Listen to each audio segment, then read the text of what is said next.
this. What's up, guys? We got a full tank in the M340, and that means that we got a story time today. After 2 months, I'm finally gonna be telling you guys about what happened to the M340 and why it was down for 2 months.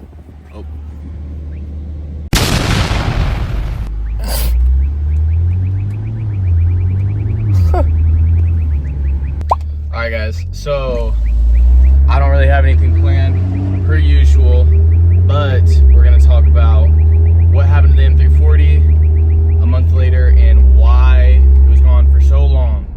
It was gone for like a month. Way longer than it should have been. And it shouldn't have happened to begin with, which is why it's so annoying. But it did. We got it back, so we're gonna bounce back and I'm gonna be talking about what happened. Okay, hold up though, this lighting, what's up, bro? There we go, that's good.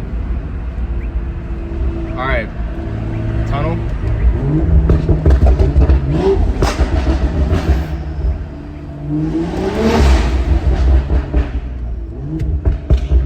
Okay, so if you guys have been around the videos for a while, you know in like one of the first videos I made, it was my diffuser video. I had my car in a lift and looking under there, you know, I'll insert a picture so you know what I'm talking about. There was a leak on my rear diff. That is important. So that was like a month after I got the car that I noticed this leak. It was a slow leak, and if you know anything about this platform, you know that the leaks are pretty common, especially on like the 2020 year. So I knew at some point I would have to change the plate. Oh, and this is kind of like, what's up? It's kind of jiggling.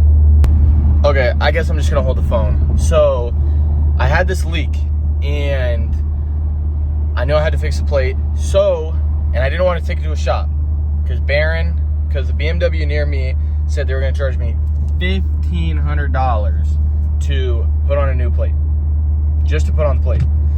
So I was like, okay, I'm just gonna do it myself. Everything on this car besides the lowering springs, I did myself because it's not that hard. So I was like, whatever, I'm just gonna do it and it shouldn't be that bad. So I order the plate from FCP Euro. I get the plate from FCP Euro, and it's been like 3 months that I've had this leak. I'm starting to hear like a weird sound from like the lower side of my car. So now I'm thinking like, we got to get this done. So I get the plate,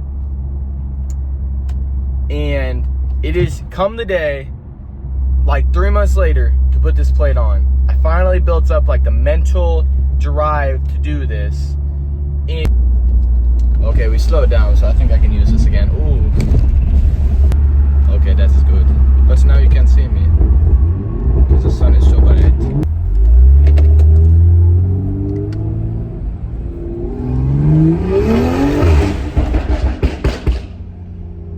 So, as I was saying, I get this plate and I'm like, bet, like, I'm gonna put this plate on. It's gonna be easy peasy, lemon squeezy, and I'm gonna get it on ASAP, okay? So it didn't go like that. So I get this plate and I'm on YouTube trying to find a video of someone doing it. And if anybody else has done the same thing, I'm sure they have found that there is literally zero online support for doing this mod, or, you know, mod, performance, preventative maintenance, nothing. Like no videos, no explanations, nothing. So I was like, whatever, how hard can it be to change a plate? Like, all you got to do is, you know, take it off and put the new one on. So I lower the diff. There's 3 bolts that you have to take off to lower the diff. And mind you, I took a video, I don't know what that was all about. I took a video explaining this whole process, and I was like, I'm gonna be the first to basically give the world some clarification on how to do this. Like, I thought that I was like the next what's the name, Chris Fix. I thought I was gonna be like the next Chris Fix with this video, and I didn't end up posting it, as you've probably seen. because you wouldn't want your diff to end up like mine. Like, I genuinely felt that I would have been robbing people if I showed them how to change their diff plate the way that I did it. So, whatever. I go to take this plate off, and it comes off good. Like it's a bunch of little like E-Torx or Torx bits or whatever. So you take all those off, and the plate comes off after you have it lowered. So we had it lowered. We took the plate off. We, you know, greased up the new plate or whatever. Put the new gasket on it, and we put it on. Okay. So now it has low-key been like 3 days that I have not had my car because we've been putting this plate on. That is how bad it got. So I thought it was gonna be like a couple hours. It was a couple days. Like it was not like in and out at all. So anyways, I finally, so I get the new plate on. We have it on, and we're trying to put it up in the air. Like the plate, we're trying to get it back in to the car because it was lowered. And while we were trying to raise it, there's two little like diff bushings up top that your bolt goes through the little bushing, and then it goes through the diff. And we were trying to put them back to where they were, but is that a cop? We have a bridge.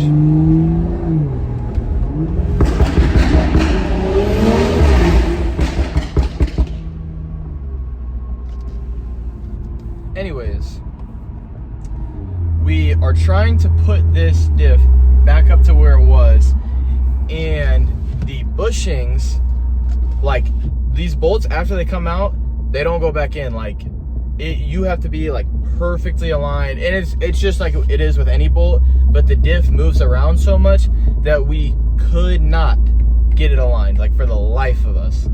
So I took it upon myself, thinking that I was like Albert Einstein or something. I thought I had this bright idea that because we could get the bolts in there, but they were just cross-threading, and at some point they would stop. So I was like, you know what? I think what is really smart that we should do is we should jam them in there as far as we can and leave it there. That was the worst idea I have ever had. Do not do that. Do not do that ever. So we did that. When you put the plate back on, there's like a way that you're supposed to align it with the little limited slip motor. We didn't do that because there's literally no videos. Like nobody was talking about doing that until I already had the plate back on. And after 3 days, I was not dropping it again. So whatever. I have a code, and at that point my bolts were jammed in there. Okay, so I drove it around for a few hours. It was good, and I'm thinking like, bet, like I just fixed my car, no more leak, it's secure, we're gonna have no problems. That wasn't the case. So it had been like a month or two that I had driven it like this. It was good, okay? Like there's no problems besides that code at all.